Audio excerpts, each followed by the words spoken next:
గుండాగర్దీలకి బయటపడితే మన రాజకీయాల్లోకి వస్తాం.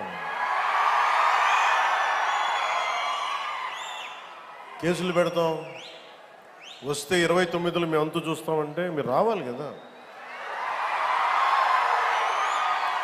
మీరు ఎలా వస్తారో మేము చూస్తాం. నాకు వారి మీద, వైసీపీ నాయకుల మీద ఈరోజు చెప్తున్నాను, మొదటి నుంచి చెప్తున్నాను, వ్యక్తిగతంగా నాకు ఎవరి మీద కక్ష ఉండదు. మనస్ఫూర్తిగా నా గుండెల మీద ఆత్మసాక్షిగా చెప్తా, నాకు ఎవరి మీద కోపం ఉండదు. కానీ మీరు సగటు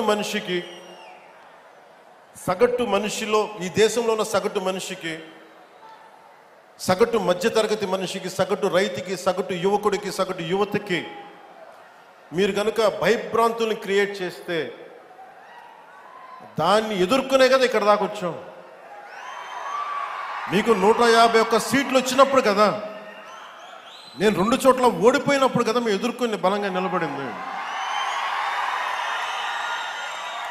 అంటే గుండెల్లో ఎంత దమ్ము ఉండాలి, రక్తంలో ఎంత వేడి ఉండాలి మీలాంటి వాళ్ళు తట్టుకోవాలంటే. నాకు తెలిసిన సినిమాల నుంచి వచ్చినవాడిని, సినిమాలో డైలాగులు చెప్పను నేను. కుత్తుకలు కోసేస్తాం, మిడకాయలు కోసేస్తాం అంటే కోయడానికి మేమేమన్నా చొక్కా ఇప్పి చూపిస్తామా?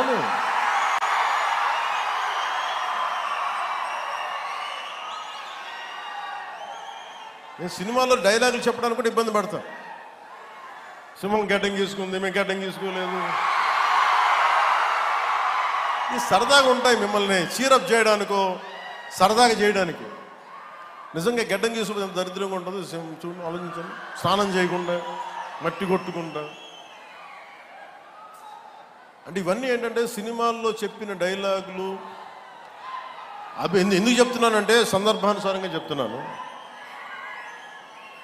ఖచ్చితంగా మీరు అద్భుతమైన పాలన చేసి కనుక ఉండుంటే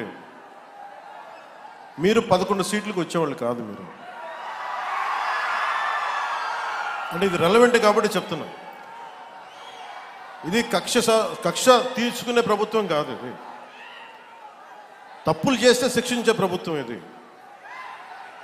అలాంటిది అంటే ఇది ఎందుకు చెప్తున్నానంటే మీకు వినండి, మళ్ళీ అరవండి. మీ ఉత్సాహాన్ని కాదండి, మీరు వినండి. అంటే మీరు అరుపులు అరుచుకుంటూ వెళ్ళిపోతున్నారు, వాళ్ళేమో బెదిరిస్తామన్నారు, కోస్తామంటున్నారు. మళ్ళీ మీ ఎర్ర జెండా శక్తి తెలియదు వాళ్ళకి. మీ గుండెల్లో ఉన్న ఆ వేడి రక్తం గురించి తెలియదు వాళ్ళకి. అంటే కడుపు కాలి ఉన్నవాడికి కష్టపడి పనిచేద్దాం అనుకున్నాను, మళ్ళీ తిరిగి కోపం తెప్పించుకోండి. పని చేసుకుని తల ఉంచుకొని పని చేసుకుంటూ వెళ్ళిపోతున్నాం. నిజంగా 11 సీట్లు ఇచ్చిన ఆ పార్టీగా మేము గౌరవిస్తున్నాం.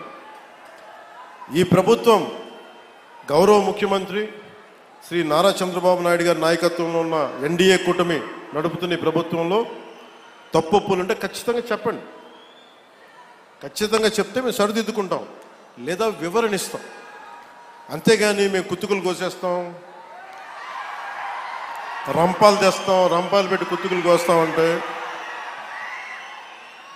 మీకు తెలుసు కదా, అలాంటి వాటికి తాటాకి చప్పుళ్ళకి మేము భయపడం. సో జల్ జీవన్ మిషన్కి 2019 నుంచి 2024కి నరేంద్ర మోదీ గారి ఆధ్వర్యంలో, నాయకత్వంలో ఉన్న కేంద్ర ప్రభుత్వం మన రాష్ట్రానికి 26,000 కోట్ల రూపాయలు శాంక్షన్ చేసింది, మనకి ఖర్చు పెట్టమని. మీరు ఊహించండి ఎంత ఖర్చు పెట్టారో వీళ్ళు.